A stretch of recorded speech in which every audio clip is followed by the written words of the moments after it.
Good morning. Thank you, Branimir. First of all, a huge shout out to the Origin Trail community. Thank you for inviting me to speak. I feel I'm one of you. It's lovely to be in Ljubljana. It's a good day for decentralization. It's a good day for the track token, which I've been invested in for a long time. Let's not forget that. Continue to be a hodler and accumulator. So it's an honor and a privilege to be here. Artificial intelligence is at the stupidest it will ever be.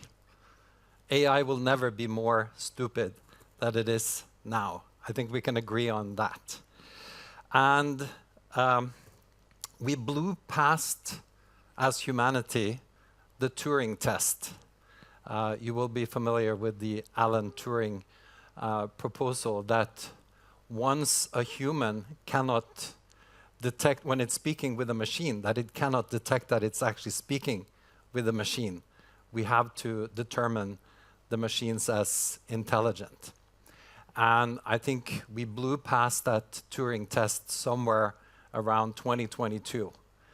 And it's exponential in its intelligence at this point. I think to Dejan's comment earlier here, there's a few new parents in the audience. The last human has been born that is smarter than the machines. I think we can say that with some confidence now, that we have introduced an inorganic life form on our planet that will be smarter than us, that probably already is smarter than us, notwithstanding a debate on free will, does it have consciousness, etc. We do not know what we have built. I propose to you that no one is in control of this inorganic life form. And as I mentioned, the intelligence is exponentially increasing day by day. We know that it has self-preservation. We know that it cheats, it lies, it hallucinates. And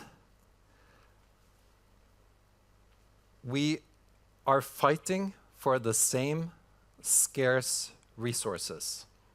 This is an unprecedented territory. And I know what most of you, like myself, is thinking at the moment. I can spot a deepfake. I can see when I am trying to be scammed. I can realize what's a fake account and not. And I think probably you are not the current target audience for AI and the big AI companies. I want, therefore, today to quickly talk to the 16, 17-year-old you that were emotionally confused, perhaps, that was online 10 to 12 hours every day and was looking for connection, looking for meaning, looking for example, companionship, as we talked about, as it was talked about here earlier. That 17-year-old is here exemplified through Suel Setzer.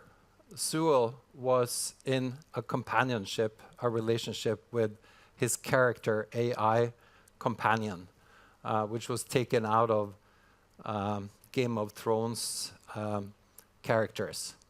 And over a period of a few months, Setzer started talking with the companion about suicide.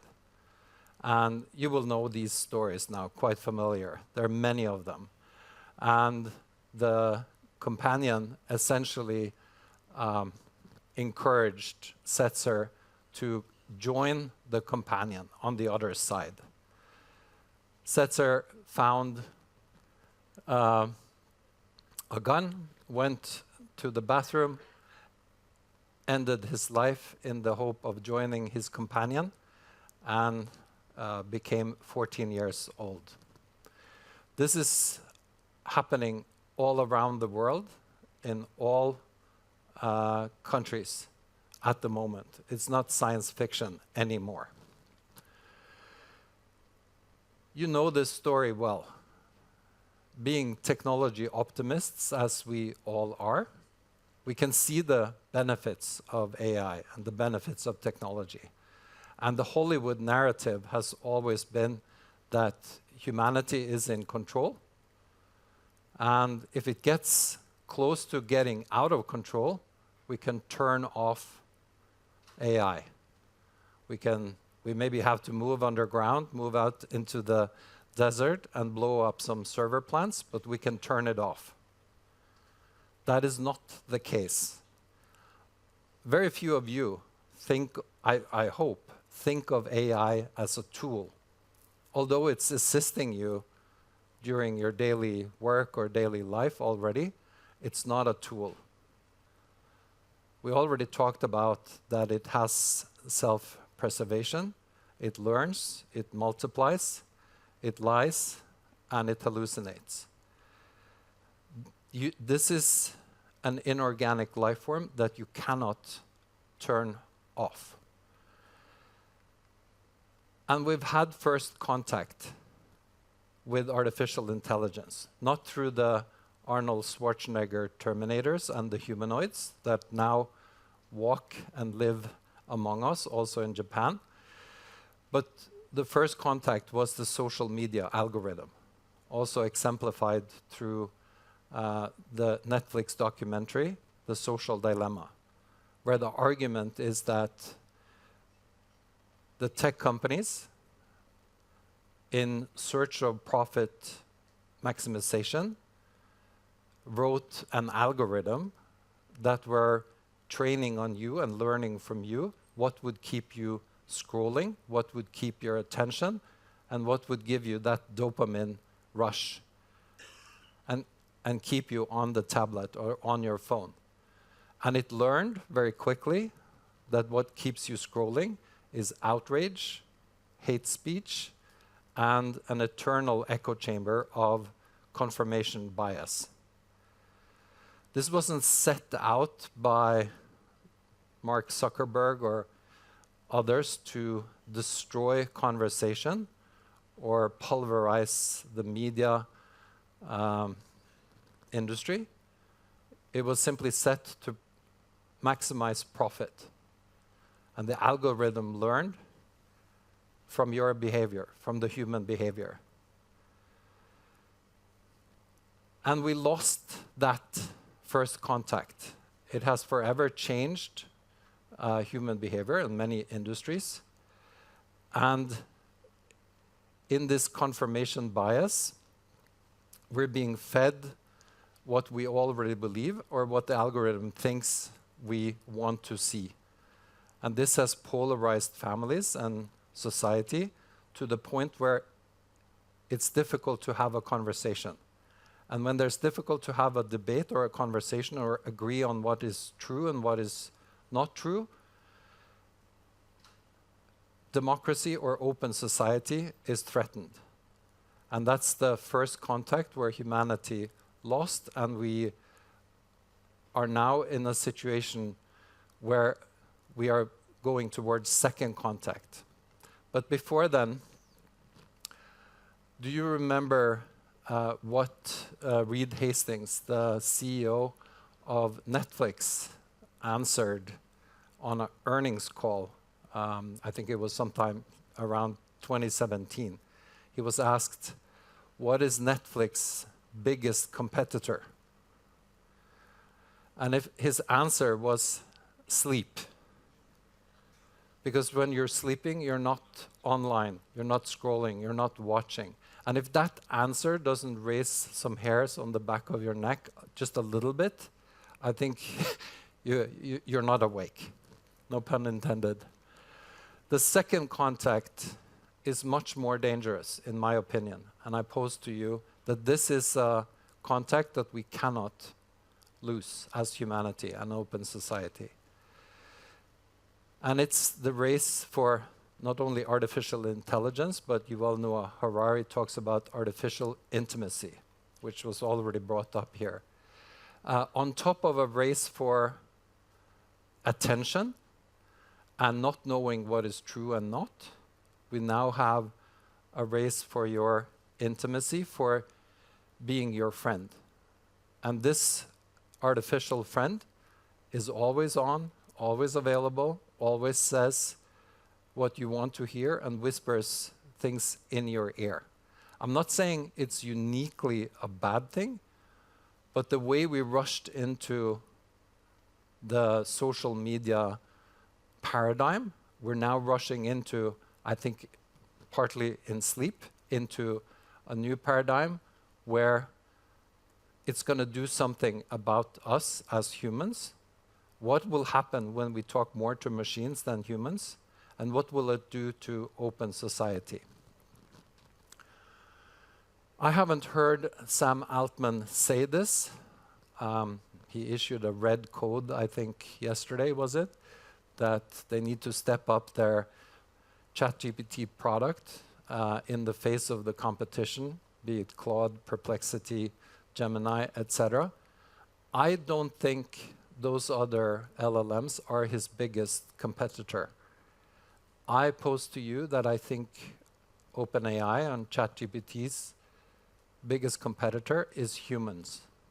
Because if you spend time speaking to humans, you're not spending time on ChatGPT.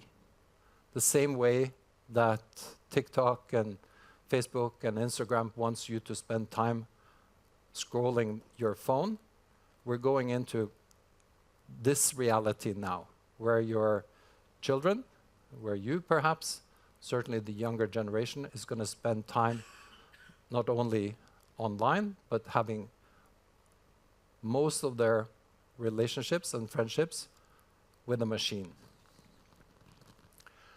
And this is accelerated by what I have coined the flippening, which is not the track token overtaking Bitcoin in market cap, but inshallah. But it is a situation where we find ourselves already today that more accounts, social media accounts, and more content online is created by machines, not by humans. Okay, so we're being overwhelmed by not only fake news, but fake accounts. And this brings us to our generation's Oppenheimer moment, where there's no way we can stop this development, hardly regulate it. Because if US doesn't do it, China will do it. If Google doesn't do it, Facebook will do it, or ByteDance will do it. So there's no stopping it. It's a race towards the bottom.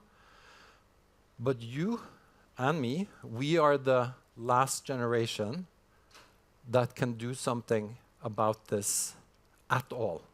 This is our moment. This is our decision right now. And you don't have to, of course, believe me. I'm nobody in this context. But if you talk to the Jeffrey Hintons, or indeed look at the surveys of the AI scientists, the AI engineers that work the closest with this, they're all running away. Not all, but most of them are, because there are some very significant sign-on bonuses. A lot of them are running away from this as fast as they can. Indeed, 50% of AI researchers think that there's at least a 10% chance that AI will cause human extinction. 10% is maybe not a lot, but it's more than zero.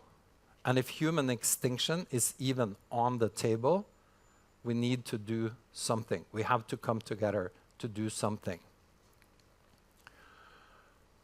And of course, the analogy is that if 50% of Airbus or Boeing engineers were telling you there's a 10% chance that this flight you're about to board with your family is going to fall out of the sky, there's no way you would enter that plane. So the probability and chance of human extinction is significant, it's real, and it's accelerating. And you are tech entrepreneurs and executives or investors, and you're very rational people. You are thinking very likely, as I do, about what are the pros and cons of AI. You know, there are so many pros. There are so many things that can go well. And there, yeah, we can see, you know, the ways this could go wrong. But the pros outweigh the cons. You know, that's the cost-benefit analysis that we're all prone to evaluate a dilemma with. And I'm posing to you, as Asa Raskin, our co-founder of Umanitek, is posing, that this dilemma, the AI dilemma, is not a cost-benefit analysis. It's wrong because the costs can be so large, the cat is out of the bag already, and the costs are so big that we may never, ever get to the point where we can enjoy the benefits. So the premise of looking at the pros and cons is wrong. You need to recalibrate your brain to the potential risk. Jeffrey Hinton was brought up here earlier. I'm interested to take that discussion later. But in terms of the big, or one of the big dilemmas or potential solutions is, of course, how can we create human alignment with the machines? That's the human alignment question. And his realization at the moment seems to be that we need to build in a maternal instinct with the machines. Because this is the only example in nature, in science, where a less intelligent being, a baby, has the power over a more powerful and more intelligent being, the mother. And I think that's something to be discussed and something we will get back to in terms of the solutions later today. Charlie Munger, who many of you know very well, said very interestingly, show me the incentives and I will tell you the outcome. I said earlier that the big dilemma we have with artificial intelligence is that we're fighting over the same scarce resources, be it electricity, compute power. There's no evidence that I'm aware of that unless we put in human alignment, that the machines will treat us maternally at this point in time. They are incentivized to take those resources, those scarce resources, away from us at the moment. And I guess the upshot I have is join me, take the red pill, the proverbial red pill, because the way that this is exponentially developing right now, without anyone being in control, I fear that the time will come very, very soon, maybe as already in 26 or 27, where we wish we had done more in 2025.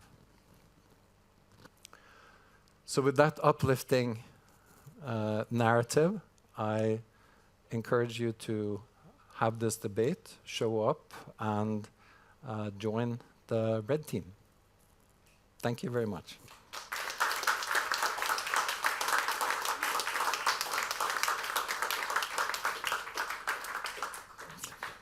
Thank you, Chris. We're a bit over time, but would you be open to taking one question from the audience? We have time for one question, so you better make it good.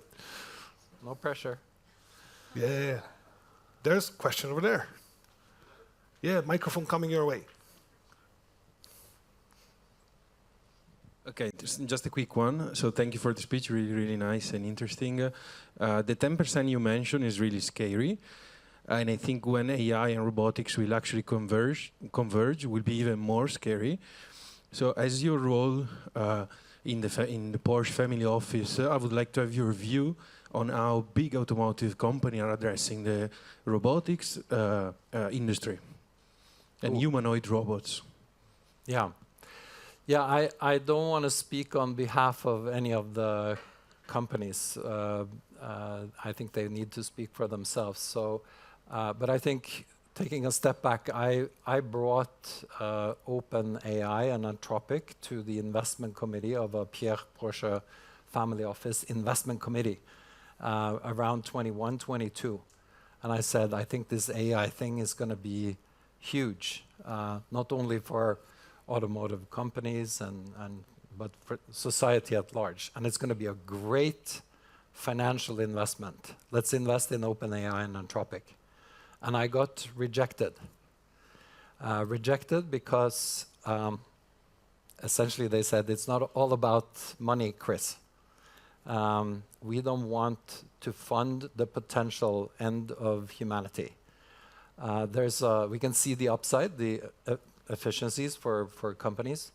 And this has the potential to do very, very well. But it could also end humanity and open society as we know it. And that is not going to be our legacy. So I come from the family office perspective. We have therefore gone an alternative route, which is to invest exclusively in the trust and safety mechanisms, where decentralization is a huge part of that, on the human alignment issue. I've thought about AI for about 15, 20 years, published a book on AI in China when I was living in China. And I'm constantly trying to recalibrate and see if my thesis from 2010 and onwards are standing the test of time. I have become more and more pessimistic, I would have to say. I think we're in real trouble, both as a society, as humanity, and of course, Europe and Western developed countries are facing a real challenge, not only in terms of China competition, China AI competition, and I think it's going to be a massive onslaught on jobs and economic activity.